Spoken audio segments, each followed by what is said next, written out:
শুভ মহালয়ার মধ্য দিয়ে দেবীপক্ষের সূচনা হয়েছে। আর মাত্র কদিন পরেই শুরু হতে যাচ্ছে সনাতন ধর্মাবলম্বীদের সবচেয়ে বড় উৎসব শারদীয় দুর্গাপূজা।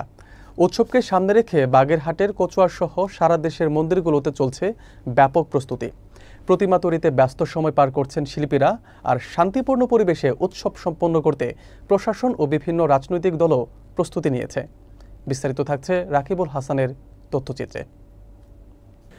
শুভ মহালয়ার মধ্য দিয়ে দেবীপক্ষের সূচনা হয়েছে। আগামী 28 সেপ্টেম্বর মহাষষ্ঠীর মধ্য দিয়ে শুরু হতে যাচ্ছে সনাতন ধর্মাবলম্বীদের 5 দিনব্যাপী শারদীয় দুর্গাপূজা। এ উপলক্ষে বাগেরহাটের কচুয়া উপজেলার 44টি মন্দিরের মধ্যে 43টিতে চলছে পূজার ব্যাপক প্রস্তুতি। মাটির কাজ শেষে রং তুলির ছোঁয়ায় প্রতিমা শিল্পীরা প্রতিমাগুলোকে আকর্ষণীয় করে তোলার চেষ্টা করছেন।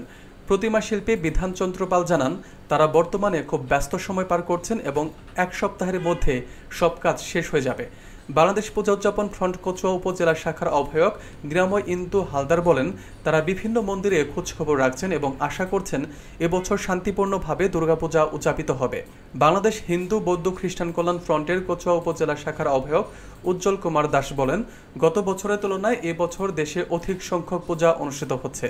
তিনি সবাইকে সচেতন থাকার আহ্বান জানান, যেন কোনো অশুভ শক্তি দেশে অস্থিরতা সৃষ্টি করতে না পারে। কচুয়া উপজেলা বিএনপির সভাপতি সর্দার জাহিদ জানান, তার দল সনাতন সম্প্রদায়ের পাশে আছে এবং শান্তিপূর্ণ ও আনন্দঘন পরিবেশে উৎসব পালনের আশা প্রকাশ করেন।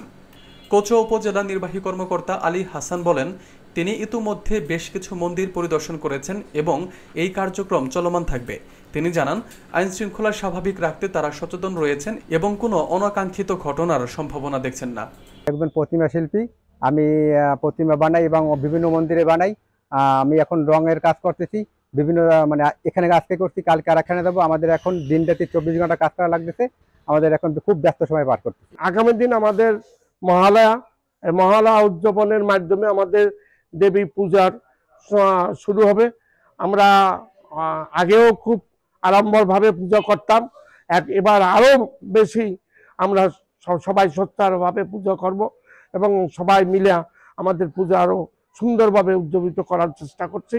সেইভাবে আমরা প্রস্তুতি নিচ্ছি। নমস্কার, আমি হিন্দু বৌদ্ধ কল্যাণ ফ্রন্ট কচুয়া উপজেলা শাখার আহ্বায়কের দায়িত্বে রয়েছি। আপনারা যারা আছেন, বিশেষ করে আপনারা জানেন আমাদের একটি বড় ধর্মীয় উৎসব, বিশেষ করে শারদীয় দুর্গা উৎসব অল্প কয়েকদিন বাদে, বিশেষ করে 28 তারিখ আমাদের এই শারদীয় দুর্গা উৎসবটি উদযাপন করা হবে। তো আমরা আমাদের নেতৃবৃন্দ যারা রয়েছেন তারা বিভিন্নভাবে বিভিন্ন মন্দির আসলে আমরা পরিদর্শন করছি, যাতে এবছর উৎসবমুখর এবং শান্তিপূর্ণ পরিবেশে সকল মন্দিরে যে পূজাগুলো যাতে অনুষ্ঠিত হয়, এই জন্য বিভিন্নভাবে আমরা কাজ করছি। ইতিমধ্যে আমরা বিভিন্ন মন্দির পরিদর্শনও করেছি, তারা তাদের কার্যক্রমগুলো সমাপ্ত করেছেন বা অনেকে করছেন। তবে আমরা ধারণা করছি যে এবছর আমরা বিগত সময়ের মতো এবারও শান্তিপূর্ণভাবে আসলে উদযাপন করব।